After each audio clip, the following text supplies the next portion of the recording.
Hello D students, कैसे हो आप सब।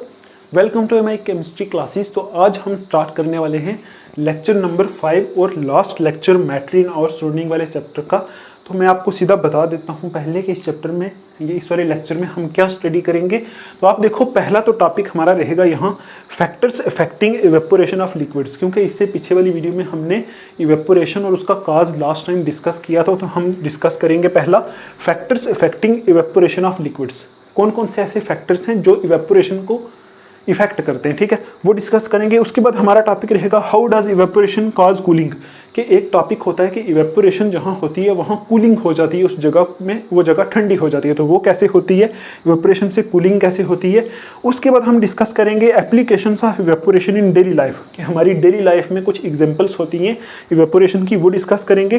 फिर हम देखेंगे difference between boiling and evaporation, कि बॉइलिंग और इवेपोरेशन में क्या डिफरेंस है। और फिर हम लास्ट पे देखेंगे टेम्परेचर के बारे में थोड़ा सा, टेम्परेचर के जो यूनिट्स होते हैं उनको, जैसे केल्विन, डिग्री सेल्सियस, फ़ारेनहाइट होता है, इन तीनों को आपस में इंटर कन्वर्ट कैसे करते हैं, मतलब सेल्सियस को केल्विन में, केल्विन को सेल्सियस में, या फिर केल्विन को फ़ारेनहाइट में कैसे कन्वर्ट करते हैं, ये चीज़ें हम इस वीडियो में देखने वाले हैं, ठीक है। तो इसको मैं साफ करता हूँ, पहले सीधा हम चलते हैं factors affecting evaporation of liquids. तो आई होप आपने इससे पीछे वाली वीडियो देखी होगी, उसके नोट्स बनाए होंगे, आपने पढ़ा होगा, उसके बाद ही आप इस वीडियो के ऊपर आ रहे हो, नहीं तो आपको ये समझ में नहीं आने वाला, ठीक है। तो चलो इसको साफ करते, आप लिख लो आज की वीडियो में क्या पढ़ना है, फिर हम आगे देख रहे हैं। तो आप देखो, यहाँ मैंने लिखा है टॉपिक हमारा factors affecting evaporation of liquids, मतलब जो हम लिक्विड्स की इवेपोरेशन कर रहे थे, अभी इवेपोरेशन पढ़ रहे थे पीछे वाली वीडियो में, उसमें उसके ऊपर कौन कौन से फैक्टर्स इफेक्ट करते हैं, ठीक है। तो आप देखो, पहला फैक्टर इफेक्ट करता है सरफेस एरिया। तो पहला फैक्टर आप लिखो, यहाँ लिखो पहला सरफेस एरिया, सरफेस एरिया, ठीक, ये आपने लिखना है। देखो, मैंने पिछले वाली वीडियो में आपको बताया था कि जो इवेपोरेशन जो होता है वो सरफेस फिनोमिना होता है, मतलब सरफेस के ऊपर होती है। तो आप ये सोचो, जितनी सरफेस ज़्यादा होगी उतनी ही इवेपोरेशन ज़्यादा होगी। क्यों ज़्यादा होगी? सपोज देखो, मैं आपको बताता हूँ। सपोज एक बार हमारे पास इतनी सरफेस है, उसके ऊपर कितने पार्टिकल होंगे? इतने। एक बार हमारे पास इतनी सरफेस है, इसके ऊपर कितने पार्टिकल होंगे? इससे ज़्यादा, इतने पार्टिकल, ज़्यादा पार्टिकल होंगे। तो आप देखो, जितने सरफेस के ऊपर ज़्यादा पार्टिकल होंगे उतने ही ज़्यादा यहाँ से वेपर बनेंगे। तो आप सरफेस एरिया में क्या लिखोगे कि इवेपोरेशन कैसे होती है, सरफेस एरिया बढ़ाने के साथ इवेपोरेशन क्या होता है, बढ़ती है। तो वही चीज़ है, अगर सरफेस एरिया हमारे पास कम होगा तो उसके ऊपर पार्टिकल्स कम होंगे, तो कम इवेपोरेशन होगी, मतलब कम पार्टिकल वेपर बनेंगे तो कम इवेपोरेशन होगी। अगर सरफेस ज़्यादा है तो इवेपोरेशन ज़्यादा होगी, ठीक है। तो इसलिए मैंने आपको बताया था कि सरफेस जो इवेपोरेशन होती है वो सरफेस फिनोमेना, मतलब सरफेस के ऊपर होती है। जितनी बड़ी सरफेस उतनी इवेपोरेशन ज़्यादा होगी। तो आप इसमें लिखो, यहाँ लिखो, only the particles on the surface of a liquid, ठीक है। only the particles on the surface of liquid get converted into vapors, देखो, get converted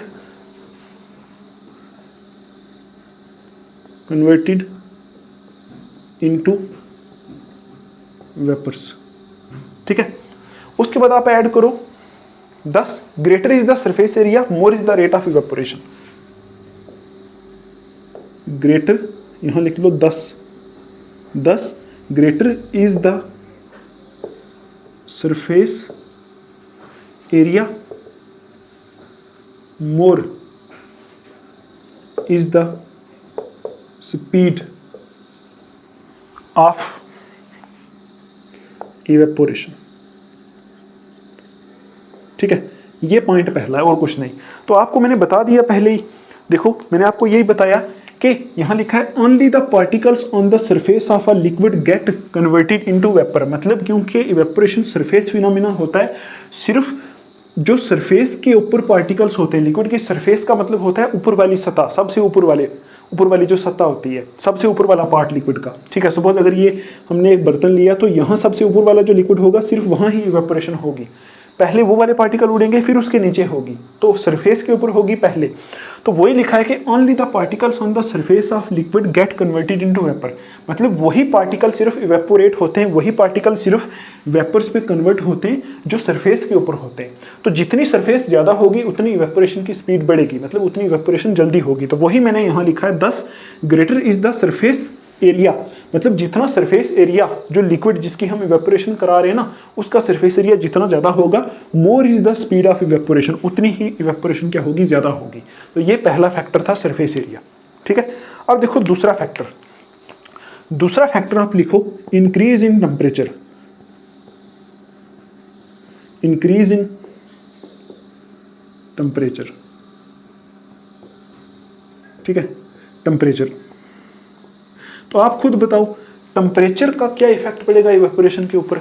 आप देखो जब टेम्परेचर हमारा जहां इवेपोरेशन हो रही है, जहां कहीं इवेपोरेशन हो रही है, अगर वहां टेम्परेचर ज़्यादा होगा तो पार्टिकल्स की काइनेटिक एनर्जी ज़्यादा होगी, तो पार्टिकल जल्दी टकराएंगे, तो दूसरे पार्टिकल को जल्दी उठा के वेपर बना देंगे, फेंक देंगे। तो आप बोलोगे जितना टेम्परेचर ज़्यादा होगा उतनी इवेपोरेशन ज़्यादा होगी, बस वही लिखना है यहाँ। तो क्या लिखोगे, on increasing the temperature evaporation increasing, सीधा ये लिख दो बस, ऑन इंक्रीजिंग द टेम्परेचर। ठीक है, आगे लिखो इवेपोरेशन इंक्रीजेस, यहां लिख दो इंक्रीजेस। ठीक, जितना टेम्परेचर आप बढ़ाओगे उतनी जल्दी इवेपोरेशन होगी, बस इतना लिखना है। वही लिख देना ऑन इंक्रीजिंग द टेम्परेचर, जितना टेम्परेचर ज़्यादा होगा, मतलब अगर एक जगह आप क्या कर रहे हो, एक जगह इवेपोरेशन करा रहे हो जहाँ टेम्परेचर 20 डिग्री है, दूसरी जगह इवेपोरेशन करा रहे हो जहाँ टेम्परेचर 40 डिग्री है, तो 40 डिग्री की वजह से काइनेटिक एनर्जी पार्टिकल्स की ज़्यादा बढ़ेगी, तो काइनेटिक एनर्जी ज़्यादा बढ़ेगी तो इवेपोरेशन ज़्यादा होगी, जल्दी होगी। तो वही लिखा है on increasing the temperature evaporation increases. ठीक है, अच्छा अब देखो थर्ड वाला फैक्टर, यहां लिखो डिक्रीज, या ऐसे लिख दो, डिक्रीज को छोड़ो, ऐसे लिख दो, ह्यूमिडिटी लिख दो, ह्यूमिडिटी।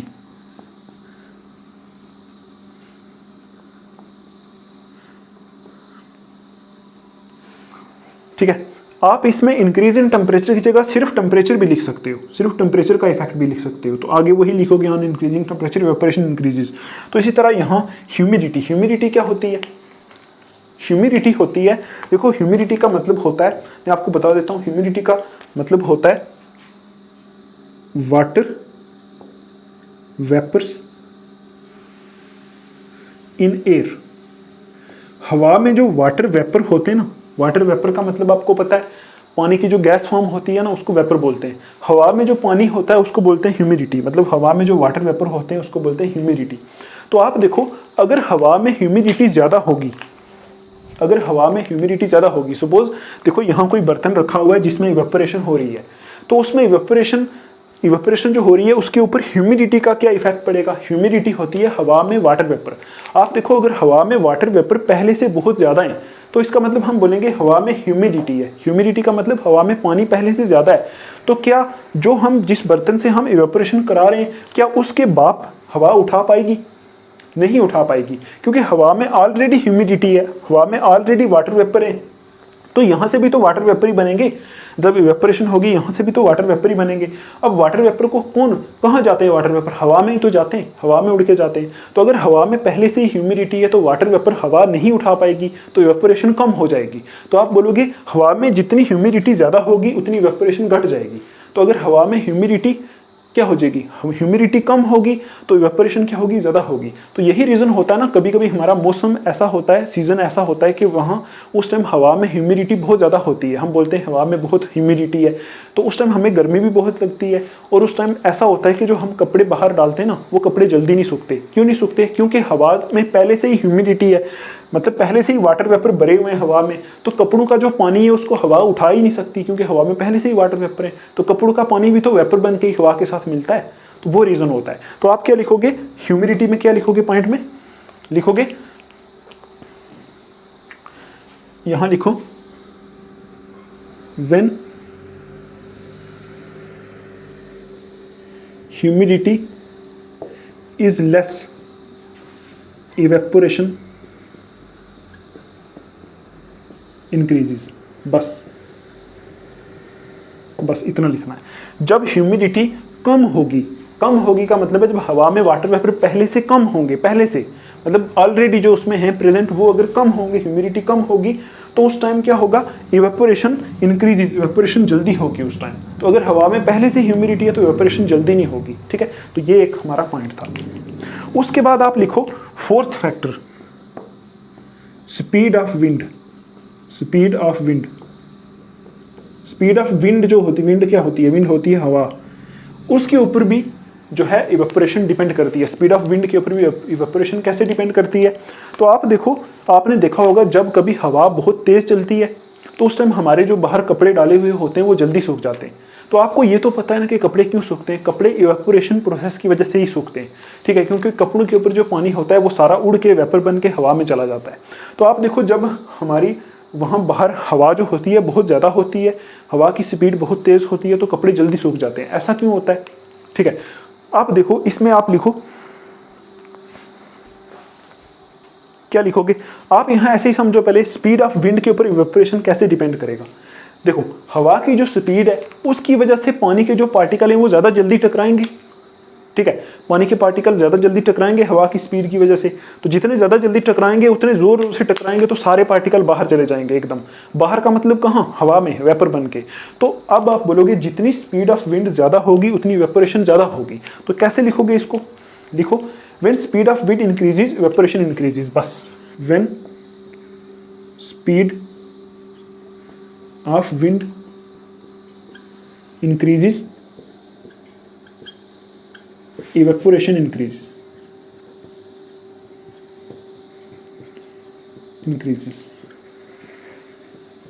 जितनी हवा की स्पीड ज़्यादा होगी उतनी इवेपोरेशन जल्दी होगी। रीज़न वही है कि जितनी स्पीड ज़्यादा होगी उतने पार्टिकल ज़्यादा जल्दी कोलाइड करेंगे, तो ज़्यादा तेज़ी के साथ हवा इधर से आएगी, पार्टिकल को उठा के इधर फेंकेगी, इधर से आएगी, पार्टिकल को उठा के इधर फेंकेगी, तो आस्ता आस्ता पार्टिकल को उड़ा के लेके चली जाएगी वेपर बना के, ठीक है। तो स्पीड ऑफ विंड के ऊपर भी क्या करती है, इवेपोरेशन डिपेंड करती है। तो ये एक फैक्टर था। और लास्ट फैक्टर आप लिखो नेचर ऑफ द लिक्विड।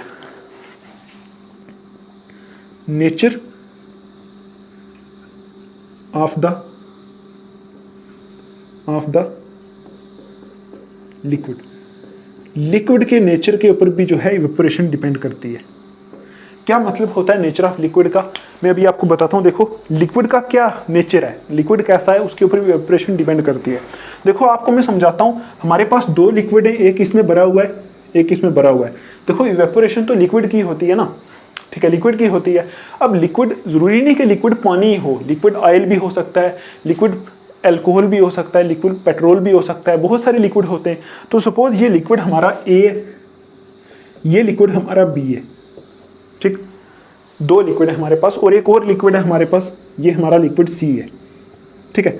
ये भी ऐसे लिक्विड है, ये भी लिक्विड है, ये भी लिक्विड है। तो आप देखो जो डिफरेंट लिक्विड होते हैं ना, उनके बॉइलिंग पॉइंट डिफरेंट होते हैं। बॉइलिंग पॉइंट क्या होता है आपको पता है, बॉइलिंग पॉइंट वो टेम्परेचर होता है जिस टेम्परेचर के ऊपर लिक्विड वेपर बनना स्टार्ट हो जाता है, उसको बोलते हैं बॉइलिंग पॉइंट। आपको पता है वेपर बनना स्टार्ट हो जाता है, मतलब बॉइल होना स्टार्ट हो जाता है, वेपर में कन्वर्ट होना स्टार्ट हो जाता है।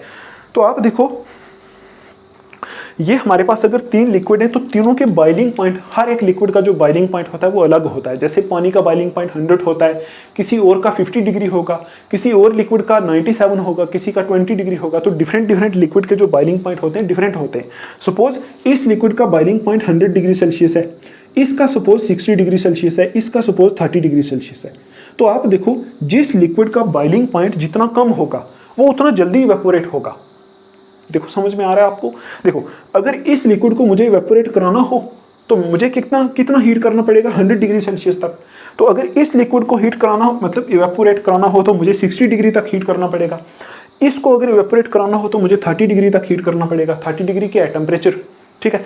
तो आप देखो इवेपोरेशन जो है वो इस लिक्विड में सबसे जल्दी होगी। क्यों? क्योंकि इसमें थोड़ा सा ही करोगे आप, थोड़ा सा ही बाहर का थोड़ा सा टेम्परेचर जब मिलेगा तो पार्टिकल जल्दी उड़ जाएंगे। तो इसमें इवेपोरेशन सबसे जल्दी होगी। क्यों? क्योंकि इसका बॉइलिंग पॉइंट कम है। तो अब देखो नेचर ऑफ लिक्विड में हम यही देखते हैं कि बॉइलिंग पॉइंट जो होता है वो लिक्विड का नेचर होता है। बॉइलिंग पॉइंट जो होता है ना वो लिक्विड का अपना नेचर है।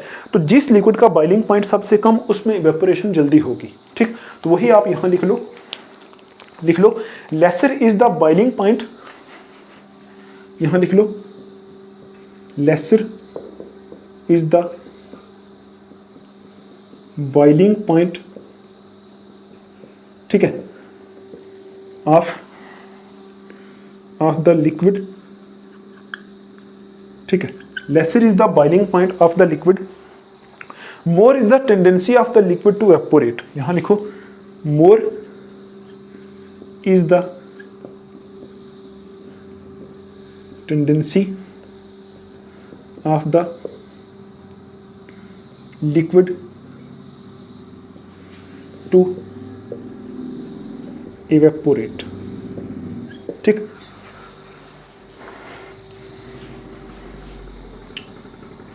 बस इतना ही लिखना आपको।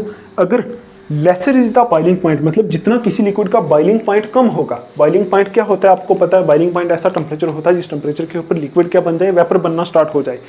अगर बॉइलिंग पॉइंट कम, तो उस लिक्विड में इवेपोरेशन जल्दी होगी, ठीक है, क्योंकि उसमें थोड़ा सा ही, अगर थोड़ा सा भी टेम्परेचर मिल जाएगा तो वो जल्दी उड़ जाएगा। क्यों? क्योंकि इसका बॉइलिंग पॉइंट तो पहले से ही 30 डिग्री है।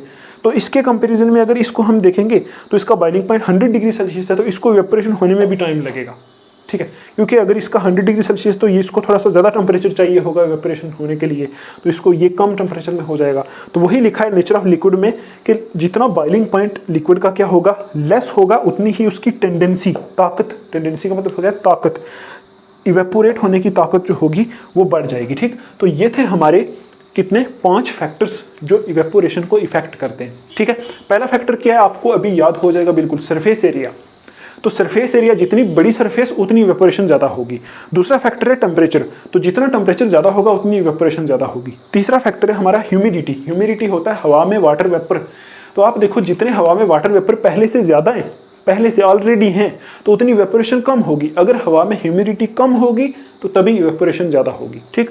उसके बाद है स्पीड ऑफ विंड। तो आपको पता है हवा की जितनी स्पीड ज़्यादा होगी उतनी ही इवेपोरेशन ज़्यादा होगी। उसके बाद है nature of liquid. Nature of liquid में हमने देखा किसी लिक्विड का बॉइलिंग पॉइंट जितना कम होगा उतनी ही इवेपोरेशन ज़्यादा होगी। तो ये थे हमारे फैक्टर्स अफेक्टिंग इवेपोरेशन। यहाँ से आपको एग्जाम में क्वेश्चन आ सकता है, ठीक है।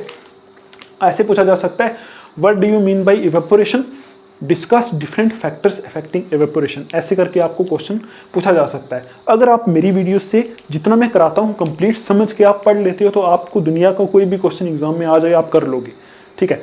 उसके बाद आपको थोड़ा सा टेक्स्ट बुक के क्वेश्चन देखने पड़ेंगे, वो भी मैं आपको कराऊंगा, ठीक। तो आप पहले ये पढ़ लो फिर उसके ऊपर भी चलेंगे, ठीक है। तो अभी देखो, अभी हमारा टॉपिक जो है ये खत्म हो गया, फैक्टर्स अफेक्टिंग इवेपोरेशन। अभी हम देखते हैं next topic, how does evaporation causes cooling. देखो देखा गया है कि जहाँ इवेपोरेशन होती है वो जगह ठंडी हो जाती है, तो कैसे इवेपोरेशन की वजह से जगह ठंडी हो जाती है वो देख लेते हैं। तो उसको मैं एक बार यहाँ लिख लूँगा फिर मैं आपको समझाऊंगा, ठीक है।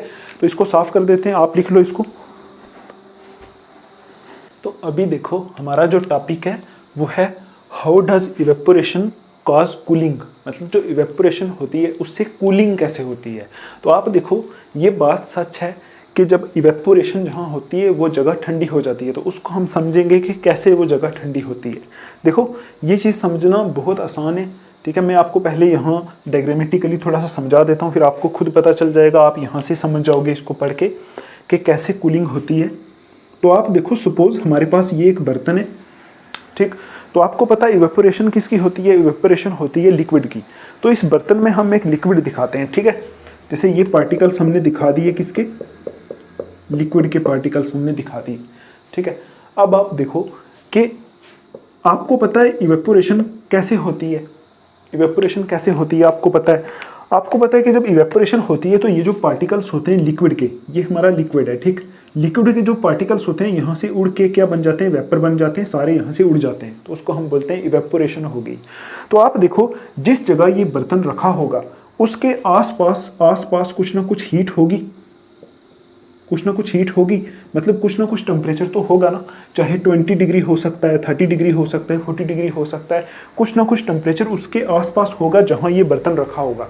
तो आप देखो जब इवेपोरेशन होगी तो ये जो होते हैं ना हमारे, ये लिक्विड के जो पार्टिकल्स होते हैं ये कुछ ना कुछ एनर्जी इस हीट से एब्जॉर्ब करते हैं। मतलब ये जो आसपास इसके हीट होती है ना, यहाँ से कुछ ना कुछ हीट तो इसको मिलेगी, इस बर्तन को हीट मिलेगी, ठीक है। तो आप देखो जब इस जगह से इसको हीट मिलेगी, कुछ ना कुछ हीट मिलेगी, किसको, इस बर्तन को, जिसमें इवेपोरेशन होनी है उस बर्तन को कुछ ना कुछ हीट मिलेगी, ठीक है। तो आप देखो हीट मिलेगी तभी तो ये वाले पार्टिकल ज़्यादा ऊपर जल्दी जा पाएंगे, इनमें इवेपोरेशन हो पाएगी, कुछ ना कुछ हीट होगी तभी इवेपोरेशन होगी। अगर बिल्कुल ही हीट नहीं है यहाँ तो फिर तो बिल्कुल इवेपोरेशन होगी ही नहीं, ठीक है। तो हम बोलते हैं कि हो सकता है 20 डिग्री या 30 डिग्री कुछ ना कुछ हीट यहाँ अवेलेबल है। इस हीट की वजह से जो है इनकी काइनेटिक एनर्जी होती है, मतलब इसके जो पार्टिकल्स से मूवमेंट करते हैं, ठीक है। इतना आप याद रखो। अब देखो जब इवेपोरेशन होती है उस टाइम क्या होता है, उस टाइम जो है ये पार्टिकल क्या करते हैं, यहाँ से हीट को एब्जॉर्ब कर लेते हैं। एब्जॉर्ब का मतलब है जो आसपास सराउंडिंग की जो हीट है उसको यहाँ से ले लेते हैं, सराउंडिंग से हीट को लेते हैं, ठीक है। हीट को सराउंडिंग से ले लेते हैं और यहाँ से इवेपोरेट होकर उड़ जाते हैं, ठीक। अब देखो जब पार्टिकल सराउंडिंग से हीट को ले लेंगे तो सराउंडिंग वाली जगह क्या बच जाएगा, ठीक है। सराउंडिंग वाली जगह क्या बच जाएगा, सराउंडिंग में पहले कुछ ना कुछ हीट थी, सपोज 20 डिग्री या 30 डिग्री थी। अब यहाँ से ये लिक्विड के पार्टिकल इवेपोरेट होने के लिए आसपास से कुछ ना कुछ हीट को एब्जॉर्ब कर रहे हैं, ले रहे हैं और यहाँ से उड़ रहे हैं।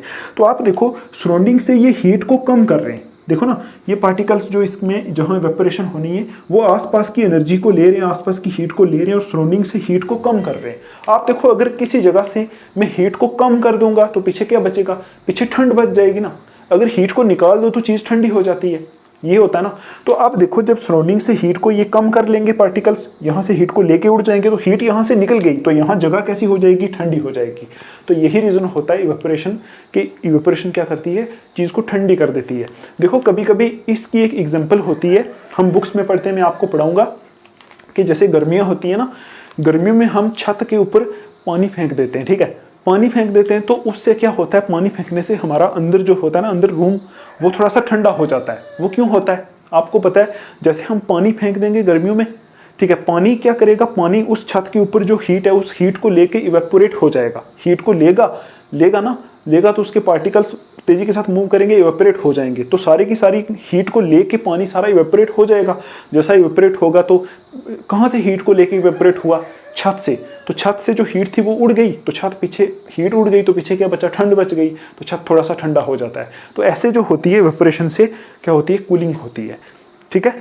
अभी देखो जो वो ऊपर लिखा हुआ है उसको हम पढ़ के समझते हैं। ये आपको समझ में आ गया कि इवेपोरेशन से कूलिंग कैसे होती है। तो अभी हम देखते हैं ये जो मैंने यहाँ लिखा है, ये जो मैंने लाइनें लिखी हैं इसको कैसे समझेंगे, यहाँ से आपको पता चल जाएगा कि इवेपोरेशन से कूलिंग कैसे होती है। तो आप देखो यहाँ क्या लिखा है, वी नो दैट, मतलब हम ये जानते हैं कि इवेपोरेशन क्या होता है। Evaporation is a process of converting liquid into vapour. मतलब हम ये जानते हैं कि इवेपोरेशन जो प्रोसेस होती है उसमें होता क्या है, उसमें लिक्विड किस में चेंज होता है, वेपर में चेंज होता है, यही होता है इवेपोरेशन। और आपको मैंने बताया था कि कैसे चेंज होता है, मतलब किसी भी टेम्परेचर पे चेंज हो सकता है, वो आपको पता होगा। होता तो यही है ना, लिक्विड वेपर में चेंज होता है, ठीक है। ये होता है इवेपोरेशन, ये इस पहली पॉइंट में ये लिखा है। अब देखो during evaporation liquid particles gain energy from the surrounding. मतलब जहां इवेपोरेशन होती है उस इवेपोरेशन के दौरान, देखो ड्यूरिंग इवेपोरेशन के दौरान क्या होता है, जो लिक्विड के पार्टिकल्स होते हैं वो क्या करते हैं, gain energy from the surrounding से एनर्जी को लेते हैं। एनर्जी कौन सी होती है, हीट। उस हीट को एनर्जी, देखो हीट एक फॉर्म ऑफ एनर्जी है। सराउंडिंग से हीट को लेते हैं, एनर्जी को लेते हैं, in order to overcome the forces of attraction between them.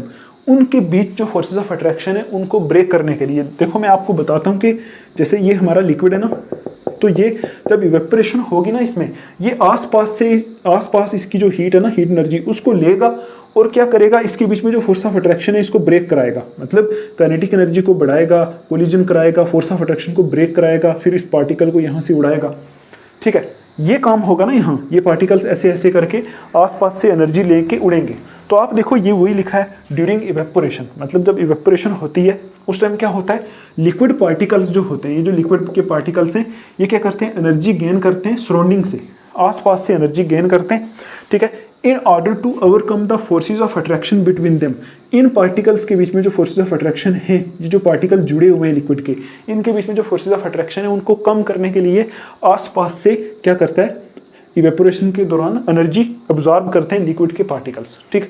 अब आप यहाँ से ही सोच सकते हो कि जैसे ही आसपास से एनर्जी को एब्जॉर्ब करेंगे लिक्विड के पार्टिकल, तो आसपास की एनर्जी इसमें चली जाएगी, तो आसपास वाली जगह तो ठंडी हो जाएगी, क्योंकि एनर्जी कौन सी है, हीट है, तो हीट इसमें चली जाएगी। क्यों जाएगी, क्योंकि इसके पार्टिकल के बीच में जो फोर्स ऑफ अट्रैक्शन है उसको ब्रेक कराना है, तभी तो ये पार्टिकल यहाँ से उड़ के वेपर बनेंगे, क्योंकि बनाना तो वेपर ही है। तो फिर वहाँ से ऑटोमेटिकली कूलिंग हो जाएगी। आगे आप देखो, as a result heat energy is lost from the surrounding. क्या होगा, जैसे ही ये वाला जहाँ बर्तन जिसमें इवेपोरेशन हो रही है वो आसपास से एनर्जी को लेगा, हीट को लेगा, तो क्या लिखा है, इस वजह से क्या होगा, as a result heat energy is lost from the surrounding. Surrounding से हीट लॉस हो जाएगी, मतलब जहाँ कहीं इवेपोरेशन हो रही है उसके आसपास से एनर्जी इवेपोरेशन वाला लिक्विड ले लेगा और उधर से हीट एनर्जी क्या हो जाएगी, लॉस हो जाएगी, सराउंडिंग से लॉस हो जाएगी। आप एक बार इसको पढ़ोगे तो आपको समझ में आ जाएगा। ठीक है, अब देखो वो एनर्जी लॉस होके कहाँ गई, आप खुद सोचो, वो एनर्जी जो लॉस हो गई कहाँ गई, वो तो लिक्विड के पार्टिकल्स ने ले ली ना। क्यों ली, ताकि वो ज़्यादा तेज़ी के साथ मूव करें, कोलिजन करें और इवेपर में कन्वर्ट हो जाएं, इसलिए ली एनर्जी। और एनर्जी कौन सी एनर्जी थी, हीट थी। हीट भी एक किस्म की एनर्जी है, तो हीट उसने सराउंडिंग से ले ली, तो जहाँ से हीट को ले लो तो वो जगह तो ठंडी हो जाएगी। ठीक, तो वही ये पॉइंट लिखा है, energy is taken away by the particles. Taken away का मतलब आपको पता है ले लेना, मतलब वो जो एनर्जी है, हीट एनर्जी किसने ले ली, पार्टिकल्स ने ले ली। When they convert from liquid into vapour, मतलब जब वो लिक्विड से वेपर बने, उस टाइम जब लिक्विड से वेपर बने पार्टिकल, कौन से पार्टिकल, लिक्विड के पार्टिकल, जब लिक्विड से वेपर बने तो उन्होंने क्या किया, एनर्जी को टेकन अवे किया। टेकन अवे का मतलब एनर्जी को ले लिया। ठीक है, and this causes cooling on the original surface. इस वजह से जिस जगह पे इवेपोरेशन हुई उस जगह क्या हो जाती है, कूलिंग हो जाती है। ठीक है, आई होप आपको समझ में आया होगा। तो ये जो पॉइंट्स मैंने पढ़े मैं आपको एक बार रिवाइज कराऊं कि कैसा होता है कि जैसे ही जहाँ कहीं इवेपोरेशन होती है, ठीक है, उसमें क्या होता है कि जो हमारा लिक्विड होता है जहाँ इवेपोरेशन होती है, ठीक, उसके जो पार्टिकल्स होते हैं वो सराउंडिंग की एनर्जी को एब्जॉर्ब करते हैं, मतलब सराउंडिंग की हीट को एब्जॉर्ब करते हैं और पार्टिकल्स के बीच में जो फोर्स ऑफ अट्रैक्शन होती है उनको ब्रेक करने में लगा देते हैं उस एनर्जी को। और सराउंडिंग से क्योंकि हीट उस पार्टिकल में चली जाती है, लिक्विड के पार्टिकल्स में, तो सराउंडिंग से हीट चली गई तो सराउंडिंग कैसी हो जाती है, ठंडी। तो इसीलिए हम बोलते हैं कि इवेपोरेशन क्या करता है, कूलिंग करता है। इवेपोरेशन की वजह से चीज़ों की कूलिंग हो जाती है। अब देखो ये हमारा टॉपिक था कि इवेपोरेशन कूलिंग कैसे करता है। ये पॉइंट्स आप पढ़ोगे, ठीक है, समझोगे इनको। तो अभी देखो, अभी हमारा जो नेक्स्ट टॉपिक है वो है applications of evaporation in daily life. हमारी डेली लाइफ में कुछ इवेपोरेशन की एप्लीकेशंस होती है, जहां हम ऐसी एप्लीकेशंस देखते हैं, जैसे एप्लीकेशन का मतलब आपको पता होगा, फ़ायदा, यूजेस। ठीक है, जैसे मैं बोलूँ आपको, जैसे हम कभी कभी छत होता है ना, जो छत के ऊपर पानी फेंक देते हैं गर्मियों में, ठीक है, ठंडा करने के लिए, वो क्यों फेंकते हैं, कॉटन के कपड़े क्यों पहनते हैं, उसके बाद जब हमें पसीना आता है तो हमारी बॉडी ठंडी क्यों हो जाती है, या फिर हमें जब कोई सर्जरी करते हैं डॉक्टर तो हमारी बॉडी के ऊपर कुछ लगाते हैं तो हमारी बॉडी ठंडी हो जाती है, वो क्यों होती है। वो कुछ एग्जांपल्स हैं इवेपोरेशन की डेली लाइफ में। तो उन एग्जांपल्स के लिए देखो, वो जो एग्जांपल है वो प्रदीप की जो बुक है 9th क्लास की केमिस्ट्री की, उसके ऊपर अच्छी दी हुई है। तो मैं अभी क्या करूँगा, मैं आपको स्क्रीन पे ले जाऊँगा और वो प्रदीप की जो बुक है उसका फोटो लेके वहाँ से आपको उसकी एप्लीकेशन समझाऊँगा। ठीक है, ठीक है, तो वो एप्लीकेशन समझाऊँगा जब, उसके बाद हम क्या करेंगे, हमारा एक टॉपिक रहेगा छोटा सा टेम्परेचर का। टेम्परेचर के जो यूनिट होते हैं उनको एक को दूसरे में कैसे कन्वर्ट करते हैं वो देखेंगे। तो अभी देखो हम देख रहे हैं, यहाँ लिखा है some examples of cooling caused by evaporation. ठीक है, यही मैंने टॉपिक बोला था स्क्रीन के लिए। तो यहाँ लिखा है some examples of cooling caused by evaporation from daily life. की डेली लाइफ में कुछ ऐसी एग्जांपल्स हैं जहाँ इवेपोरेशन से कूलिंग होती है। तो इस बुक के ऊपर ये जो है प्रदीप की बुक है, इसके ऊपर एग्जांपल्स ये हैं, बहुत सही से दी हुई हैं। तो यहाँ से मैं आपको समझाने वाला हूँ। तो आप देखो यहाँ के पहली जो है ना, जो हमारी पहला जो है, why do we sprinkle water on the roof or open ground in the summer. ये मैंने आपको बताया था कि हम क्या करते हैं, वाटर स्प्रिंकल का मतलब होता है पानी फेंकना, ऐसे छनकना पानी। ठीक है, पानी छनकना। तो आपको पता है कि छत के ऊपर, रूफ, छत के ऊपर या फिर ग्राउंड में हम समर्स में, गर्मियों में पानी क्यों छनकते हैं, क्यों छनकते हैं पानी। आपको पता है कि पानी जो होता है जब हम उसको गर्मियों में छनकते हैं तो वो पानी क्या करता है, वो पानी वहाँ से, जहाँ हम उस पानी को फेंकते हैं ना, वहाँ से आसपास से एनर्जी लेके क्या करता है, वो पानी यहाँ से इवेपोरेट हो जाता है। इवेपोरेट होता है तो आसपास की एनर्जी को यहाँ से ले जाता है। और ये जो आसपास की एनर्जी होती है, आपको पता है ये कौन सी एनर्जी होती है, हीट। तो जैसे पानी इवेपोरेट होता है तो हीट को यहाँ से ले जाता है, तो हमारी वो जो जगह होती है वो क्या हो जाती है, ठंडी हो जाती है। तो इसलिए हमारा समर में जब हम पानी छनक देते हैं छत के ऊपर या ग्राउंड में, तो वो जगह हमारी ठंडी हो जाती है, हमें थोड़ी सी राहत महसूस होती है। तो आप देखो यहाँ वही इसका आंसर लिखा हुआ है कि during the hot summer evenings, मतलब जब हॉट समर, बहुत हॉट गर्मी होती है उस टाइम शाम में, people often sprinkle water on the roof of the house, मतलब घर के छत के ऊपर लोग जो हैं पानी फेंक देते हैं या फिर किसी ग्राउंड के ऊपर फेंक देते हैं in front of their house, उनके घर के आसपास, ठीक है, उनके घर के फ्रंट में लोग क्या करते हैं, पानी फेंक देते हैं, ठीक है। In front of their house मतलब वहां पानी फेंक देते हैं। The water evaporates by absorbing heat, यहाँ देखो लिखा हुआ है कि वाटर जो होता है वो क्या करता है, इवेपोरेट हो जाता है, हीट को एब्जॉर्ब करके ग्राउंड से, ग्राउंड या फिर सराउंडिंग से हीट को एब्जॉर्ब करके वाटर वहां से इवेपोरेट हो जाता है। तो इवेपोरेट होने से क्या हो जाता है, हीट लॉस, क्या लिखा हुआ है यहाँ, the water evaporates by absorbing heat from the ground, मतलब जहाँ ग्राउंड या छत के ऊपर जब हम पानी फेंक देते हैं तो वहाँ से वाटर इवेपोरेट हो जाता है, ठीक है। और इवेपोरेट जब वाटर होता है तो मैंने आपको बताया आसपास की हीट को वो लेके वहाँ से उड़ जाता है।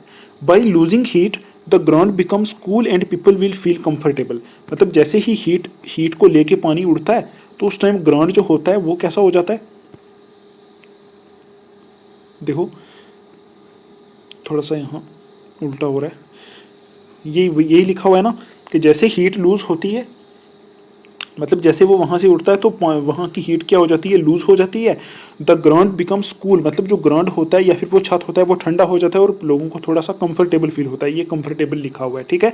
तो आप स्टार्टिंग में इसका स्क्रीनशॉट ले सकते हो, उसके बाद आप यहाँ से समझ सकते हो, ठीक है। तो बस इतना ही आपको करना है, ज़्यादा टेंशन मत लेना, ये इतना ही आपको करना है, ठीक है।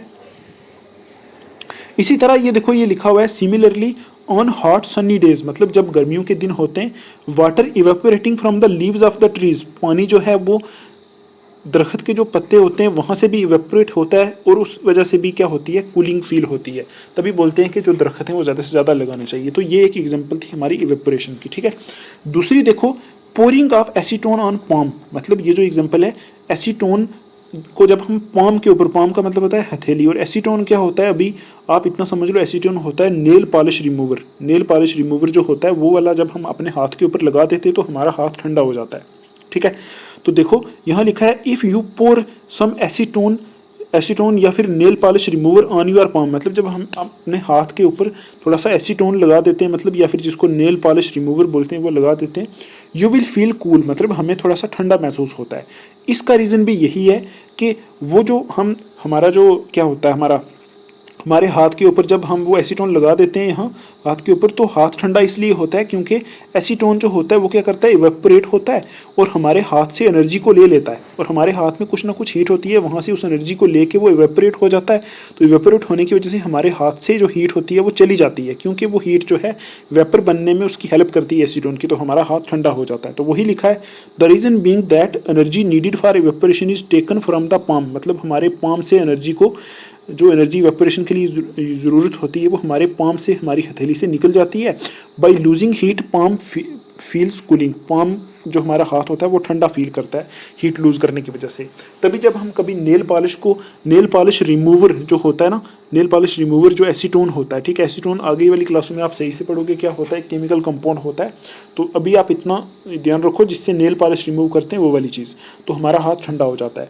तो आपसे क्वेश्चन ये भी पूछा जा सकता है कि वाई, इन क्वेश्चंस में वाई डाला जा सकता है, ठीक है, कि why pouring of acetone on palm, या ऐसे पूछा जा सकता है why when you pour acetone on your palm why your palm feels cold, ऐसे करके, या फिर क्यों कूलिंग होती है, ऐसे पूछा जा सकता है। तो ये एक एग्जांपल होती है इवेपोरेशन की, ठीक है।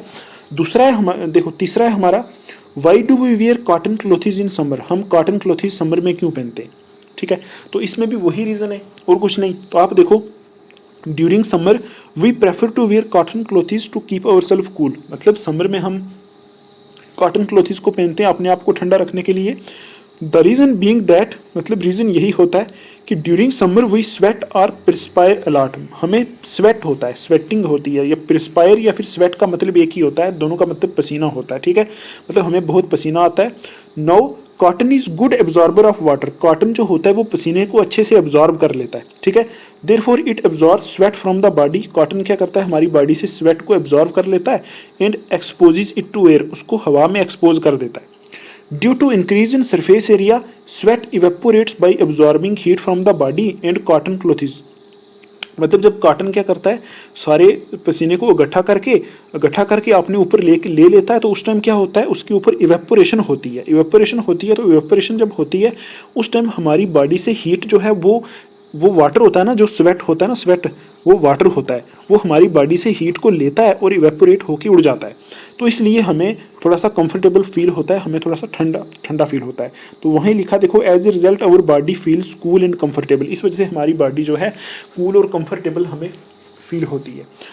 इसी तरह आगे लिखा है, on the other hand synthetic clothes made up of polyester या नायलन, मतलब अगर हम नायलन या फिर पॉलिएस्टर के कपड़े पहनेंगे तो वो उतना स्वेट अब्जॉर्ब नहीं करते, तो उतनी ज़्यादा इवेपोरेशन नहीं होती, तो हमें गर्मियों में बहुत गर्मी लगती है। इसीलिए जो है हम गर्मियों में कॉटन क्लोथिस पहनते हैं, ठीक है, क्योंकि कॉटन क्या करता है, पसीने को अच्छे से अब्जॉर्ब करके उसको इवेपोरेट कर देता है। तो जैसा इवेपोरेशन होती है हमारी बॉडी से हीट लेके इवेपोरेशन होता है वो पसीना, तो हमारी बॉडी ठंडी हो जाती है, ठीक है। उसके बाद देखो ये जो है ना, ये फोर्थ वाला, इसको देखो, यहाँ लिखा है, इसको मैं ब्लू से देखता हूँ, देखो, perspiration keeps our body cold. Perspiration का मतलब होता है पसीना, मतलब पसीने से हमारी बॉडी ठंडी क्यों हो जाती है, जैसा हमें पसीना आता है हमारी बॉडी ठंडी क्यों हो जाती है। तो आप देखो यहाँ लिखा है, on a hot summer day, मतलब जब गर्मियों के दिन, आफ्टर डूइंग हैवी एक्सरसाइज, कुछ हैवी एक्सरसाइज करने के बाद, the temperature of our body tends to rise, हमारी बॉडी का टेम्परेचर बढ़ जाता है। Due to increase in temperature the body gives out sweat, मतलब टेम्परेचर बढ़ने की वजह से हमारी बॉडी क्या करती है, स्वेट बाहर निकालती है, मतलब पसीना आता है। When the sweat evaporates, मतलब वो जो स्वेट बॉडी से बाहर निकलता है ना, वो एक पानी किस्म का होता है, पानी जैसा होता है, वाटर जैसा होता है। जब वो हमारी बॉडी से बाहर निकलता है तो बॉडी के ऊपर से वो इवेपोरेट होता है। तो आपको पता है जब चीज़ इवेपोरेट होती है तो आसपास की हीट को ले लेती है, तो जैसा वो इवेपोरेट होता है हमारी बॉडी से हीट को ले लेता है, तो हमारी बॉडी से हीट निकल जाती है, तो हमारी बॉडी ठंडी हो जाती है। तो वही यहाँ लिखा है, sweat evaporates, it absorbs heat from our body, हमारी बॉडी से हीट को एब्जॉर्ब कर लेता है। By losing heat our body feels cool, मतलब हमारी बॉडी जब हीट लूज कर देती है तो हमारी बॉडी ठंडी हो जाती है उस टाइम, ठीक। ये भी एक इसकी एग्जांपल है इवेपोरेशन की, ठीक है, कि इवेपोरेशन कूलिंग कैसे करती है। अब देखो ये फिफ्थ वाला देखो, फिफ्थ वाले में देखो क्या लिखा हुआ है, why do we see water droplets on the outer surface of glass tumbler containing ice cold water. पहले तो आप चीज़ समझो कि इस क्वेश्चन का मतलब क्या है, कि why do we see droplets, आपने कभी देखा होगा, एक मिनट में इसको साफ करता हूँ पहले, ये वाला, आपने ऐसा कभी देखा होगा कि जब आप कभी बर्फ़ का जो ग्लास होता है ना, ऐसे एक ग्लास होता है ना, ठीक है, उसके बीच में अगर आप बर्फ़ डाल देते हो, बर्फ़, तो आपने देखा होगा बर्फ़ डालने के बाद ग्लास के ऊपर यहाँ भी कुछ ना कुछ पानी आपको दिखता है, ठीक है, ग्लास के ऊपर थोड़ा थोड़ा पानी क्यों लगा होता है, इस क्वेश्चन का मतलब ये है। अब देखो ग्लास टम्बलर का मतलब होता है एक ऐसा ग्लास जो पानी पीने के लिए यूज़ होता है ना, उस ग्लास को बोलते हैं ग्लास टम्बलर, और कुछ नहीं, ऐसा ग्लास जिसमें कोई ऐसे वाली जो हथेली होती है वो नहीं होती है, सीधा सीधा ऐसे खड़ा ग्लास जो होता है उसको बोलते हैं ग्लास टम्बलर। तो आप सीधा इसको ग्लास मान लो कि जो ग्लास होता है उसके आउटर सरफेस के ऊपर हमें पानी पानी क्यों दिखता है, जब हम उसमें आइस कोल्ड वाटर लेते हैं। आइस कोल्ड वाटर का मतलब बर्फीला पानी, बहुत ठंडा पानी जब हम ग्लास में लेते हैं, आपने देखा होगा ग्लास के आसपास जो है थोड़ा थोड़ा पानी हमें दिखता है, ठीक। ये क्यों होता है, आप देखो इसका रीज़न क्या है, यहाँ देखो लिखा हुआ है, take some ice cold water in glass tumbler, मतलब आप एक ग्लास में आइस कोल्ड वाटर लो, ठंडा पानी लो, soon you will notice water droplets on the outer surface, तो आप उसी टाइम नोटिस करोगे कुछ वाटर के ड्रॉपलेट उस पानी, उस ग्लास के आउटर सरफेस के ऊपर कुछ ना कुछ यहाँ पानी होगा, ठीक है। This is due to the reason that, मतलब ये इस वजह से होता है, water vapour present in air on coming in contact with cold surface of glass lose energy and gets condensed. ऐसा होता है, देखो मैं एक बार इसको साफ करके आपको समझाता हूँ। आपको मैंने बताया था, देखो आपको मैंने बताया था कि जो हमारी हवा होती है ना, हवा, उसमें क्या होते हैं, वाटर वेपर, ठीक है, हवा में क्या होते हैं, वाटर वेपर होते हैं। तो आप क्या करते हो, ये हवा में वाटर वेपर है, आप अगर क्या करोगे, एक ठंडा पानी लोगे इस गिलास में, तो आपको पता है जब वाटर वेपर होते हैं ना, तो वो क्या होते हैं, पानी की भाप फॉर्म होती है। जब वाटर वेपर को हम ठंडा करते हैं तो ये क्या बन जाता है, लिक्विड बन जाता है। वाटर वेपर को जब हम ठंडा करते हैं तो लिक्विड बन जाता है। तो आप देखो ये चीज़ इसलिए होती है क्योंकि जब आप एक ठंडा पानी लेते हो किसी ग्लास में, तो उसको आप हवा में रखते हो, तो हवा में जो वाटर वेपर होते हैं ना, वो इस ग्लास के साथ टच में आते हैं। तो आप देखो जब वो इस ग्लास के साथ टच में आएंगे तो ग्लास ठंडा है, तो वो वाटर वेपर आके ठंडे के साथ टकराएंगे, ठंडे हो जाएंगे। तो आपको पता है जब वाटर वेपर ठंडे होते हैं तो लिक्विड बन जाते हैं। तो इसीलिए ऐसा होता है कि ये वाटर वेपर इस ग्लास के साथ टकरा के ठंडे होकर यहाँ चिपक जाते हैं लिक्विड की फॉर्म में। क्यों? क्योंकि वो ठंडे हो जाते हैं। तो वेपर एक्चुअली में गैस होती है। जो वाटर वेपर होते हैं वो गैस होते हैं। वो आपको पता है वाटर वेपर कैसे बने होते हैं? वाटर वेपर हीट को एब्जॉर्ब करके बने होते हैं। ठीक है, हीट को एब्जॉर्ब करके वाटर वेपर बने होते हैं ना। तो जैसा ही ग्लास ठंडा, जो हम पानी का ठंडा ग्लास हवा में रखते हैं, तो हवा में जो वाटर वेपर होते हैं ना, वो क्या करते हैं, ठंडे होकर इस ग्लास के साथ जैसे चिपकते हैं ना यहाँ, तो वो लिक्विड की फॉर्म में यहाँ बाहर दिखते हैं, क्योंकि वो ठंडे हो जाते हैं वाटर वेपर। ठीक है, अपनी सारी हीट को लूज कर देते हैं। लूज इसलिए करते हैं कि वो ठंडी चीज़ के साथ लग जाते हैं, इसलिए वो यहाँ हमें दिखते हैं। तो यही इसका आंसर है कि this is due to the reason that water vapour present in air, मतलब जो हवा में वाटर वेपर प्रेजेंट होते हैं on coming in contact with the cold surface of glass, glass की कोल्ड सरफेस के साथ जब कंटैक्ट में आते हैं लूज एनर्जी, मतलब वो अपनी एनर्जी लूज कर देते हैं एंड गेट कंडेंस्ड, मतलब कंडेंस हो जाते हैं। कंडेंस होना आपको बताया है मैंने कि कंडेंस होने का मतलब होता है वेपर का लिक्विड में कन्वर्ट हो जाना, ठीक है। या फिर लिखा है or get converted into liquid state, वो लिक्विड स्टेट में कन्वर्ट हो जाते हैं, तभी हमें यहाँ बाहर पानी पानी दिखता है, ठीक है। Which we see as water droplet, जो हम वाटर ड्रॉपलेट की फॉर्म में ग्लास के ऊपर दिखते हैं, ठीक है। तो ये भी एक इसकी एग्जाम्पल है, ये भी आपको एग्जाम में पूछा जा सकता है क्वेश्चन, ठीक है। तो आप इसको अपनी जुबान में भी लिख सकते हो, यहाँ से आपको बस समझना है। उसके बाद है देखो, उसके बाद ये क्वेश्चन है कि वाई, ये वाला why surgeon often spray some ether on skin before performing minor surgery. देखो इथर कुछ नहीं होता, इथर एक केमिस्ट्री का केमिकल कंपाउंड होता है। तो यहाँ बोल रहा है कि सर्जन क्यों स्प्रे करते हैं, एक कोई चीज़ होती है जो हम बॉडी के ऊपर स्प्रे करते हैं जब सर्जरी होती है ना, छोटी मोटी कोई सर्जरी होती है, तो उस टाइम सर्जन कुछ कंपाउंड बॉडी के ऊपर स्प्रे करते हैं। वो क्यों स्प्रे करते हैं, तो आप देखो यहाँ लिखा है वो जो कंपाउंड स्प्रे करते हैं वो इथर होता है, ठीक। तो वो क्यों स्प्रे करते हैं, यहाँ लिखा है surgeons quite often spray ether on portion of skin before performing minor surgery, मतलब छोटी मोटी सर्जरी के टाइम सर्जन क्या करते हैं, इथर स्प्रे करते हैं। The reason being that ether has a very low boiling point, ठीक है। तो जो रीज़न इसका ये है कि इथर का बॉइलिंग पॉइंट बहुत लो होता है। मैंने आपको बताया था कि बॉइलिंग पॉइंट जो होता है लिक्विड का नेचर होता है, ठीक है। जितना बॉइलिंग पॉइंट कम होगा उतना ही वो जल्दी इवेपोरेट होगा, मैंने आपको बताया था। तो इथर का बॉइलिंग पॉइंट बहुत कम होता है, 308 केल्विन होता है। Therefore it evaporates quite is rapidly, वो बहुत तेज़ी के साथ वहाँ से, जैसे ही इथर जो है इथर स्किन के ऊपर लगाते हैं तो इथर वहाँ से इवेपोरेट हो जाता है। तो आप खुद ही बताओ, जब इथर इवेपोरेट होगा तो क्या होगा, ठीक है। लिखा है therefore it evaporates quite rapidly, मतलब बहुत तेजी के साथ इथर इवेपोरेट हो जाएगा। The heat energy needed for evaporation is taken from the skin, मतलब जो इवेपोरेशन के लिए हीट एनर्जी जरूरत पड़ेगी वो स्किन से लेगा। As a result the temperature of the skin becomes so low, इस वजह से स्किन का टेम्परेचर बहुत लो हो जाएगा। That it almost becomes numb, वो स्किन नम्ब हो जाएगी, ठीक है। Due to this numbness, numbness का मतलब होता है बिल्कुल, मतलब सो जाएगी। The patient does not feel much pain when minor cut is made, मतलब इस नम्बनेस की वजह से पेशेंट को उतना ज़्यादा पेन नहीं होता, ठीक है, जब हम क्या करते हैं एक माइनर सर्जरी परफॉर्म करते हैं, ठीक है। ये इतना ही, आप इसको रहने दो, अगर आप इसको भी पढ़ना चाहते हो तो आप पढ़ सकते हो, इसको भी पढ़ सकते हो, लेकिन ये इतना ही आपके लिए काफ़ी है, ठीक। देखो यही लिखा है कि जब एक छोटी मोटी सर्जरी होती है उस टाइम इथर क्यों लगाया जाता है, इसलिए लगाया जाता है कि इथर क्या करता है, वहाँ से हीट को लेके इवेपोरेट हो जाता है और उस जगह को ठंडा कर देता है। ठंडा करने की वजह से क्या होता है, जैसे ही जगह ठंडी हो जाती है तो हाथ हमारा या फिर कोई चीज़ नम हो जाती है, मतलब सो जाती है, तो हमें उतना ज़्यादा दर्द नहीं होता, इसलिए इथर लगाया जाता है, ठीक। उसके बाद आप देखो ये लास्ट वाला, why is ice rubbed on a burned part of the skin, मतलब जैसे ही हमारी स्किन जल जाती है तो हमें घर से बोला जाता है कि आप इसके ऊपर आइस रगड़ो, बर्फ रगड़ो। क्यों, तो आपको पता है आइस रगड़ने से क्या होगा, आपको पता है जैसे ही हमारी स्किन जल जाएगी तो हम क्या करेंगे, उसके ऊपर अगर आइस लगाएंगे, आइस रगड़ेंगे, तो आइस से क्या होगा, आइस होती है ठंडी, तो वो क्या करेगी, वहाँ से हीट को ले लेगी अपने अंदर, ठीक है, अपने अंदर ले लेगी, ठीक है, और कुछ नहीं करेगी, तो हीट बाहर निकाल देगी वहाँ से, जहाँ हमारा हाथ जला है वहाँ से हीट निकाल देगी, तो हमें राहत फील होगी। इसको पढ़ लेते हैं, देखो, व्हेन अ फिंगर और some other part of our body gets burnt, मतलब जब एक फिंगर या फिर कोई अदर पार्ट हमारी बॉडी का जल जाता है, we rub the burnt portion with an ice cube, हम उसके ऊपर आइस क्यूब लगाते हैं, मतलब थोड़ी सी आइस लगाते हैं, रब करते हैं, आइस, रब का मतलब होता है मलना, उसके ऊपर लगाते हैं। The reason being that due to burning the temperature of the injured skin, ये इंजर्ड लिखा है, ठीक है, मतलब बर्निंग की वजह से क्या होता है, बर्निंग की वजह से temperature of the injured skin increases, मतलब जैसे ही हमारी जो स्किन है वो बर्न होती है तो बर्न होने की वजह से उस जगह का टेम्परेचर बढ़ जाता है, क्योंकि वहाँ हीट लग गई है, टेम्परेचर बढ़ गया है।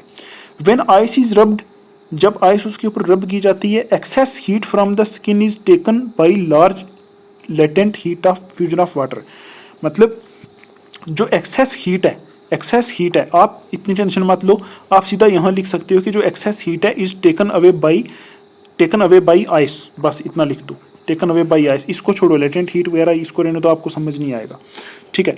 तो आप बोलोगे जब आइस उसको इसके ऊपर रब करते हैं तो एक्सेस हीट जो हमारी बॉडी में चली गई है, मतलब बर्न होने की वजह से जो ज़्यादा टेम्परेचर हो गया उसको आइस जो है वो बाहर ले लेती है। एज ए रिजल्ट देखो, जब आइस वो हीट ले लेगी तो आइस वहाँ पिघलना स्टार्ट हो जाएगी, तभी यहाँ बोला है लेटेंट हीट ऑफ फ्यूजन। ये मैंने आपको पढ़ाया था, क्योंकि जब आइस पिघलती है तो वहाँ latent heat of fusion use होती है ना, ठीक है। तो वही यहाँ लिखा है कि आइस उस हीट को ले लेगी तो आइस खुद पिघलना स्टार्ट हो जाएगी उस हीट को लेके। किस हीट को लेके? जो हीट यहाँ बर्निंग में आपके अंदर चली गई है। As a result temperature of injured skin decreases and we feel less pain. इस वजह से क्या होगा, वो जो टेम्परेचर इंजर्ड स्किन का जो टेम्परेचर है वो क्या हो जाएगा, कम होगा, तो हमें कम पेन होगा। हमें जब बर्निंग सेंसेशन होगी तो बहुत कम पेन होगा। तो ये कुछ एग्जांपल्स थी, ठीक है। ये कुछ इवेपोरेशन के अकॉर्डिंग कुछ एग्जांपल्स थी। आपको अगर ये करनी है तो ठीक है, नहीं तो आपकी टेक्स्ट बुक में जितनी एग्जांपल्स हैं उतनी ही आप कर लो, तो वही बहुत हैं आपके लिए, ठीक। तो ये आपको करनी है, ठीक है, समझनी है सिर्फ।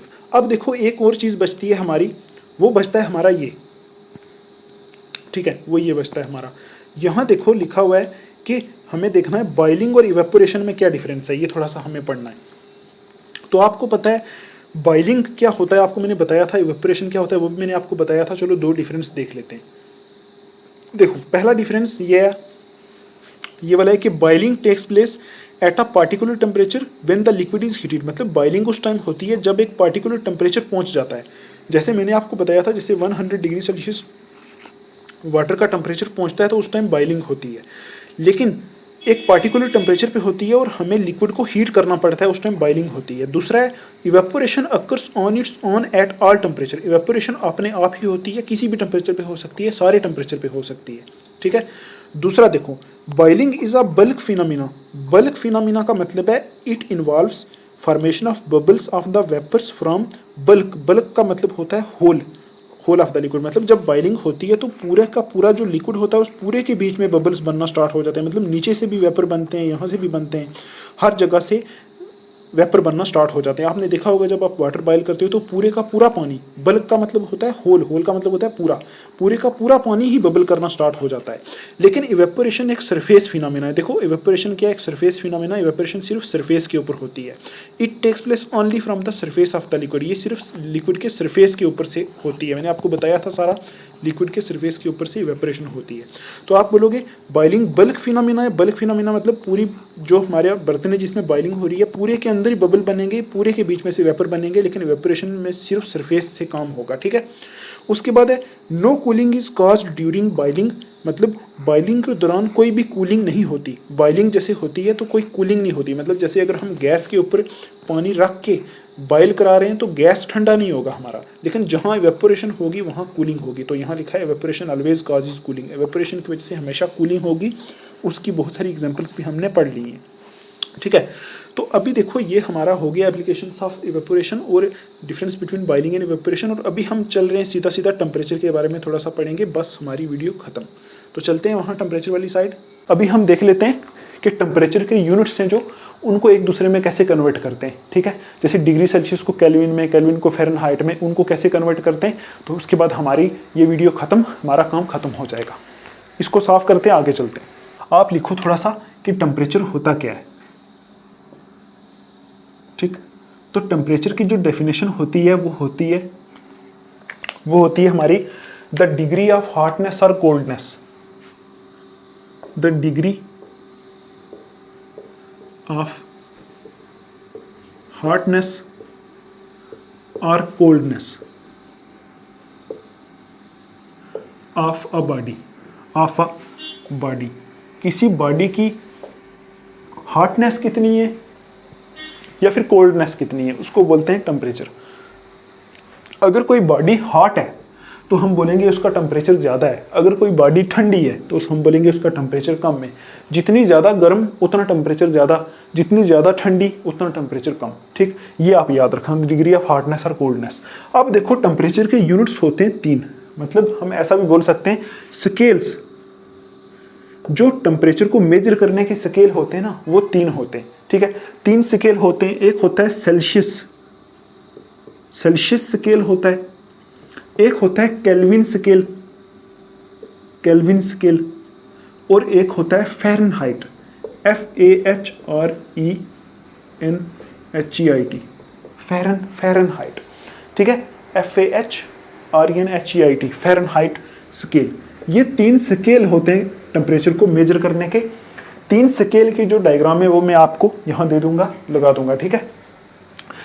सेल्सियस स्केल, केल्विन स्केल और फ़ारेनहाइट स्केल, 3 स्केल से हम टेम्परेचर को मेजर कर सकते हैं। तो सेल्सियस स्केल से जब हम टेम्परेचर को मेजर करते हैं तो उस टाइम हम बोलते हैं डिग्री सेल्सियस में। टेम्परेचर कैसे आता है? डिग्री सेल्सियस में। तो यहाँ हम करते हैं केल्विन में, और यहाँ हम जब फ़ारेनहाइट स्केल में जब टेम्परेचर को मेजर करते हैं तो हम बोलते हैं उसको डिग्री फ़ारेनहाइट, ठीक है। और डिग्री को आपको पता है कैसे रिप्रेजेंट करते हैं, ऐसे छोटा सा एक डॉट डालते हैं तो इसको बोलते हैं डिग्री फ़ारेनहाइट। और एक बात आपको याद रखनी है, ये जो केल्विन होता है ये टेम्परेचर का SI यूनिट होता है। SI यूनिट होता है टेम्परेचर केल्विन, टेम्परेचर का केल्विन, ठीक है।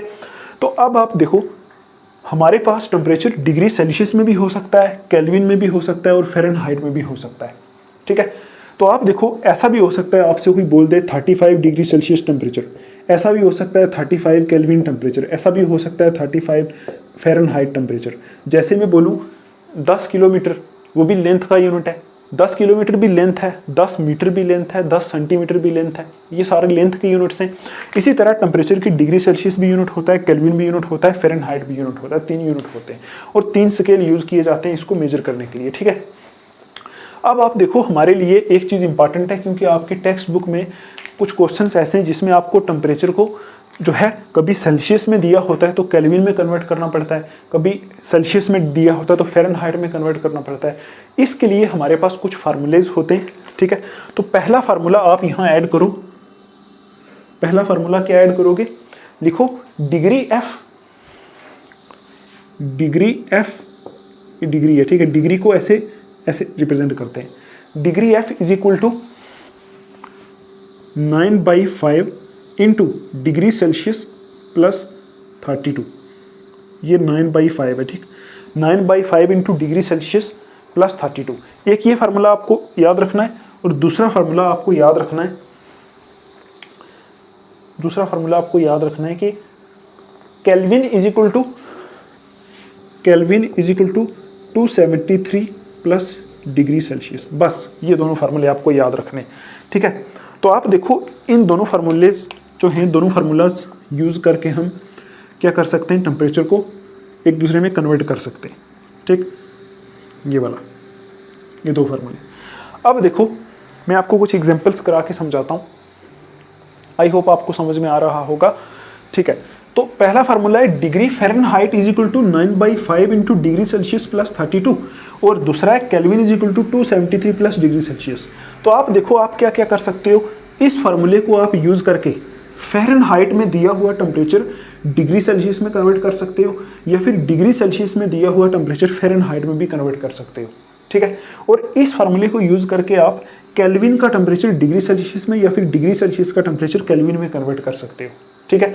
अब देखो एक और भी रिलेशन होता है, उसमें हम केल्विन को फ़ारेनहाइट में रिप्रेजेंट मतलब क्या करते हैं, कन्वर्ट कर सकते हैं, लेकिन ये इतना यूज़फुल नहीं है। अगर आपको ये देखना ही है तो आप इंटरनेट पे देख सकते हो, ये इतना यूज़फुल नहीं होता है, ठीक है। तो इंटरनेट पे फार्मूला इसका लिखा होगा, आप वहाँ से देख सकते हो, लेकिन आपकी जो टेक्स्ट बुक है उसमें सिर्फ ये 2 फार्मूलाज दिए हुए हैं, आपके लिए यही 2 इंपॉर्टेंट है, ठीक है। तो इसमें आप क्या कर सकते हो, फ़ारेनहाइट को डिग्री सेल्सियस में और केल्विन को डिग्री सेल्सियस में कैसे कन्वर्ट करते हैं ये सीखते हो। चलो मैं आपको एग्जाम्पल से समझाता हूँ। देखो सपोज आपके पास एक क्वेश्चन है जिसमें बोला हुआ है 10 डिग्री सेल्सियस टेम्परेचर है, मतलब कोई भी चीज़ है जिसका टेम्परेचर 10 डिग्री सेल्सियस है, इसको बताओ कि केल्विन में कितना होगा, मतलब आपको केल्विन में कन्वर्ट करना है इसको। तो आप कौन सा फार्मूला यूज़ करोगे, ऐसा फार्मूला यूज़ करोगे जिसमें डिग्री सेल्सियस और केल्विन होगा, बस इतना याद रखना है। अब देखो इन दोनों फार्मूलेज में से ऐसा फार्मूला कौन सा है जिसमें डिग्री सेल्सियस और केल्विन दोनों है। आप देखो यहाँ केल्विन और डिग्री सेल्सियस दोनों है, मतलब ये फार्मूला यूज़ होगा, ठीक। तो आप देखो यहाँ फार्मूला सीधा सीधा आप अप्लाई कर सकते हो। यहाँ केल्विन है तो केल्विन लिख दो, ऐसे के लिख दो, इज इक्वल टू लिख दो, is equal to 273 plus degree Celsius. Degree Celsius में कितना टेम्परेचर दिया हुआ है, 10 डिग्री सेल्सियस, तो यहाँ लिख दो 10। तो अब देखो केल्विन में कितना आ गया, 273 प्लस 10 करेंगे तो 283 केल्विन आ जाएगा। इसका मतलब क्या हो गया, 10 डिग्री सेल्सियस टेम्परेचर कितने केल्विन के बराबर होता है, 10 डिग्री सेल्सियस टेम्परेचर 283 केल्विन के बराबर होता है। तो हमने 10 डिग्री सेल्सियस टेम्परेचर को केल्विन में कन्वर्ट कर दिया और कितना आया, 283 केल्विन टेम्परेचर आया, ठीक। तो ऐसे ही देखो आपके सामने अगर लिखा हुआ है कि 0 डिग्री सेल्सियस टेम्परेचर है, 0 डिग्री सेल्सियस टेम्परेचर है, ठीक। तो 0 डिग्री सेल्सियस को आप केल्विन में कन्वर्ट करके बताओ, तो 0 डिग्री सेल्सियस में कितने केल्विन होंगे।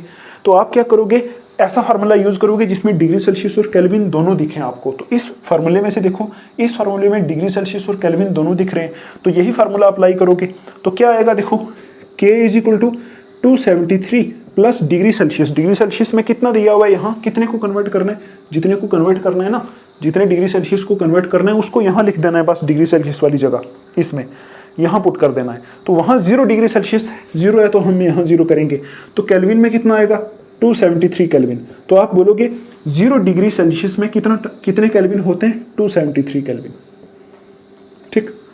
ये होगा, आई समझ आपको, 0 डिग्री सेल्सियस में कितने केल्विन होते हैं, 273 केल्विन। इसी तरह आपको ऐसा भी बोला जा सकता है कि हमारे पास है 283 केल्विन टेम्परेचर, ठीक। 283 केल्विन टेम्परेचर है, इसको बताओ डिग्री सेल्सियस में कितना होगा, डिग्री सेल्सियस में कितना होगा। तो आप क्या करोगे, ऐसा फार्मूला यूज करोगे जिसमें केल्विन और डिग्री सेल्सियस हो। तो यही वो फार्मूला है, यही वो फार्मूला है, देखो। तो आप देखो इस फार्मूले में सीधा इसको पुट कर दो। केल्विन में कितना दिया हुआ है, 283 केल्विन, इसको केल्विन की जगह रख दो। तो केल्विन में 283 केल्विन है तो यहाँ रख दो इसको 283 केल्विन इज इक्वल टू ये 273 इधर है, 273 ऐसे ही रख दो, प्लस डिग्री सेल्सियस में हमें निकालना है तो डिग्री सेल्सियस की जगह डिग्री सेल्सियस ही रख दो, ठीक है। अब देखो इसको कैसे सॉल्व करते हैं, मैथमेटिक्स आपको आता है। इसको सॉल्व करने के लिए हम ऐसे करते हैं, ये 283 हम यहाँ लिखते हैं, इस 273 को इस तरफ लेके आते हैं तो -273 हो जाता है, is equal two degree Celsius इधर ऐसे ही लिख देते हैं। तो देखो 283 से 273 निकालोगे तो 10 बचेगा, तो इज इक्वल टू किस में आ गया, डिग्री सेल्सियस में। तो अब आप बोलोगे डिग्री सेल्सियस में कितना आया, 10।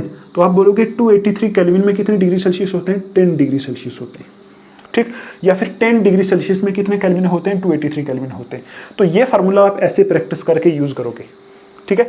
कोई भी टेम्परेचर डिग्री सेल्सियस में दिया है उसको आप केल्विन में कन्वर्ट करो, और केल्विन में दिया है तो डिग्री सेल्सियस में कन्वर्ट करो। अगर कोई प्रॉब्लम आ रही है तो टेलीग्राम ग्रुप पे आप मेरे से पूछ सकते हो, ठीक। अब देखो इस फार्मूले का यूज कैसे होगा, देखो यहाँ आपको, देखो मुझे थोड़ा सा ये साफ करना पड़ेगा, मैं साफ कर लेता हूँ पहले, आप लिख लो इसको, ठीक है, लिख लिया।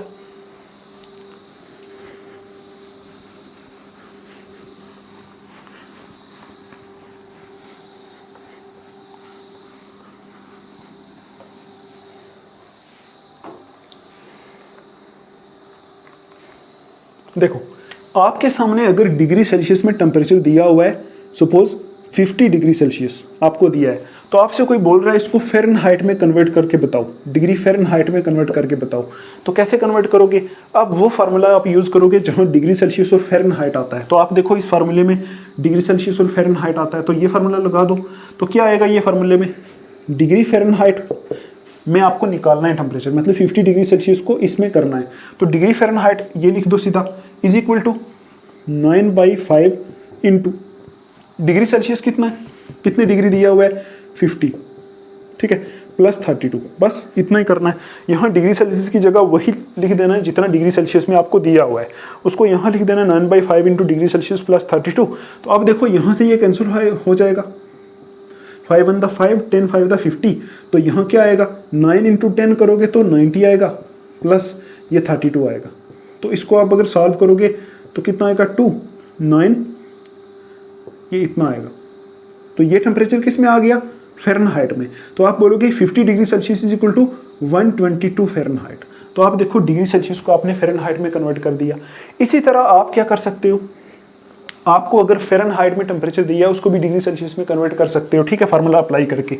जैसे मैं बोलूँ आपको करना है 10 फ़ारेनहाइट दिया हुआ है, इसको आपने डिग्री सेल्सियस में कन्वर्ट करना है। तो कैसे करोगे, वही फार्मूला अप्लाई करोगे जिसमें फ़ारेनहाइट और डिग्री सेल्सियस दोनों आते हैं, ठीक है। तो आप देखो यही वो फार्मूला है। तो फ़ारेनहाइट में 10 दिया हुआ है ना, तो फ़ारेनहाइट में जितना जहाँ फ़ारेनहाइट है वहाँ 10 लिख दो, ये 10 लिख दो। तो यहाँ ये फार्मूला है, तो इसको मैं यहाँ अगर अप्लाई करके देखो इसकी जगह हमने लिखना है 10, तो यहाँ लिख दिया 10 is equal to 9/5 into degree Celsius plus 32, ऐसा ही लिखना है। तो डिग्री सेल्सियस वाला यहाँ से निकाल देना है आपको बस। तो इसको अगर आप सॉल्व कर सकते हो, इसको कैसे सॉल्व करते हैं, देखो ये 10 है ना, ये वाला, ये 10 है, देखो इसको, इस 10 को ऐसे सॉल्व करो। देखो ये 10 है, ये 32 है, इस 32 को इस तरफ ले आओ, तो इस तरफ ले आएंगे तो कैसे बनेगा, देखो ऐसे बनेगा 10, ये वाला लिखा मैंने, माइनस इस 32 को इस तरफ लेके आएंगे तो ये प्लस 32 है, इस तरफ आएंगे तो माइनस 32 हो जाएगा, तो माइनस 32 आएगा इज इक्वल टू 9/5 वैसा ही रखेंगे इंटू डिग्री सेल्सियस कर देंगे ये, ठीक। अब देखो यहाँ से इसको माइनस करोगे तो -22 आएगा यहाँ से, इज इक्वल टू क्या आएगा, वही 9/5 इंटू डिग्री सेल्सियस, ठीक है। तो अब देखो आगे क्या कर सकते हैं, इसको कैसे सॉल्व कर सकते हैं, इसको यहाँ करते हैं। अब देखो इसको मैं इस तरफ लिखूंगा, इस -22 को उस तरफ लिखूंगा, तो आप ऐसा लिखो 9/5 into degree Celsius is equal to -22, ऐसा आएगा, ठीक। अब यहाँ से डिग्री सेल्सियस निकालो, डिग्री सेल्सियस में निकालोगे तो ये इस तरफ 9/5 है, उस तरफ जाता है जब तो ये उल्टा हो जाता है, ये बेसिक मैथमेटिक्स से आपको आता होगा, ठीक है। Degree Celsius is equal to -22 into ये 9/5 है ना, ये उधर जाएगा तो उल्टा हो जाएगा, 5/9 आ जाएगा, ठीक। अब इसको आप अगर सॉल्व करोगे तो डिग्री सेल्सियस में आपके पास आ जाएगा। तो ये चीज़ें आप प्रैक्टिस करो, ठीक है, प्रैक्टिस करो। अगर कुछ प्रॉब्लम आती है तो आप पेज पे लिख के मुझे भेज सकते हो, मैं वहाँ आपको आंसर करने की कोशिश करूँगा। तो ये थे हमारे 3 स्केल्स किसके, टेम्परेचर के, ठीक है। तो देखो यहाँ जो मैंने फ़ोटो लगाया था उसमें 3 स्केल ऐसे बने हुए, अभी मैं यहाँ फ़ोटो लगा देता हूँ। देखो एक ऐसा स्केल बना है, एक ऐसा, एक ऐसा, ठीक। तो एक यहाँ सेल्सियस स्केल है, डिग्री सेल्सियस वाला स्केल है, दूसरा स्केल है हमारा फ़ारेनहाइट वाला स्केल है, और एक स्केल है केल्विन वाला। तो डिग्री सेल्सियस में यहाँ लिखा हुआ है 0, इसमें भी यहाँ कुछ लिखा है, इसमें भी यहाँ कुछ लिखा है, ऊपर लिखा है, इसमें भी कुछ लिखा है, इसमें भी कुछ लिखा है। तो इसमें जहाँ 0 लिखा है, फ़ारेनहाइट में 32 डिग्री लिखा है, फ़ारेनहाइट में यहाँ 32 डिग्री लिखा है, और यहाँ केल्विन में 0 डिग्री की जगह 273 केल्विन लिखा है, 273 केल्विन लिखा है। और ऊपर लिखा है 100, इसमें लिखा हुआ है 100 डिग्री सेल्सियस, और इसमें लिखा हुआ है फ़ारेनहाइट वाले में लिखा है 212, देखो 212 लिखा होगा फ़ारेनहाइट, 212 फ़ारेनहाइट, और उसमें ऊपर लिखा हुआ है 373 केल्विन, 373 केल्विन। ये कुछ भी नहीं है, ये सिर्फ टेम्परेचर के 3 स्केल है। तो देखो जो सेल्सियस वाला स्केल होता है ना, वो 0 डिग्री से 100 डिग्री तक होता है। तो जितने 0 डिग्री सेल्सियस में, देखो यहाँ से आप ऐसा समझ सकते हो कि 0 डिग्री सेल्सियस में 32 फ़ारेनहाइट होते हैं, और 32 फ़ारेनहाइट में 273 केल्विन होते हैं। आप ऐसा भी बोल सकते हो 0 डिग्री सेल्सियस में 32 फ़ारेनहाइट होते हैं और 273 केल्विन होते हैं। मतलब जितनी 0 डिग्री की वैल्यू है उतनी ही 32 डिग्री की वैल्यू है, 32 फ़ारेनहाइट की वैल्यू है उतनी ही 273 केल्विन की वैल्यू है। इसी तरह 100 डिग्री सेल्सियस में 212 फ़ारेनहाइट होते हैं, और 100 डिग्री सेल्सियस में ही 273 केल्विन होते हैं। ये एक 3 किस्म के ऐसे टेम्परेचर के कुछ स्केल आपको यहाँ दिखे। तो अगर आपको ये नहीं भी समझ में आया, इतना भी इंपॉर्टेंट नहीं है ये, ठीक है। तो आप क्वेश्चन सॉल्व करोगे, प्रीवियस ईयर क्वेश्चन आपके स्कूल में जैसे पेपर आते हैं उसके हिसाब से देखोगे, अगर कुछ प्रॉब्लम आएगी तो आप मेरे से पूछ सकते हो। तो ये था हमारा टेम्परेचर के बारे में थोड़ा सा, ठीक है। अगर आपको यहाँ से कुछ समझ नहीं आया, बस इतना याद रख लेना कि टेम्परेचर होता क्या है। टेम्परेचर के 3 स्केल होते हैं, कौन कौन से, सेल्सियस स्केल, केल्विन स्केल और फ़ारेनहाइट स्केल, और तीनों को हम इंटर कन्वर्ट कर सकते हैं, ठीक है। सेल्सियस को डिग्री सेल्सियस से मेजर करते हैं, मतलब लिखते हैं डिग्री करके C लिखते हैं, इसको K से लिखते हैं, इसको डिग्री F से लिखते हैं। तीनों को हम इंटर कन्वर्ट कर सकते हैं। फार्मूला एक होता है हमारा, अगर फ़ारेनहाइट को डिग्री सेल्सियस में या फिर डिग्री सेल्सियस को फ़ारेनहाइट में कन्वर्ट करना हो तो ये फार्मूला लगता है, degree Fahrenheit is equal to 9/5 into degree Celsius plus 32। और अगर केल्विन को डिग्री सेल्सियस में कन्वर्ट करना हो तो हमारे पास फार्मूला आ जाता है, kelvin is equal to 273 plus degree Celsius. तो इतना ही अगर आपको याद रह गया, अगर आपसे क्वेश्चन नहीं भी सॉल्व हो रहे तब भी कोई प्रॉब्लम नहीं है, आप बेस्ट हो, इतना भी याद रह गया, आप फिर भी बहुत सही है। तो आप देखो इस चैप्टर में हमारे पास इतना ही था, जितना मैंने आपको पढ़ाया इतना आप पढ़ो। ये पूरा चैप्टर हमारा यहाँ कंप्लीट होता है। इसके बाद हमारे NCERT टेक्सचुअल क्वेश्चन जो है वो बचते हैं, वो भी मैं कराने की कोशिश करूँगा, ठीक है। तो हम मिलेंगे फिर नेक्स्ट चैप्टर में is matter around us pure के साथ। तो तब तक के लिए आप अपना ध्यान रखो। Take care, thanks for watching.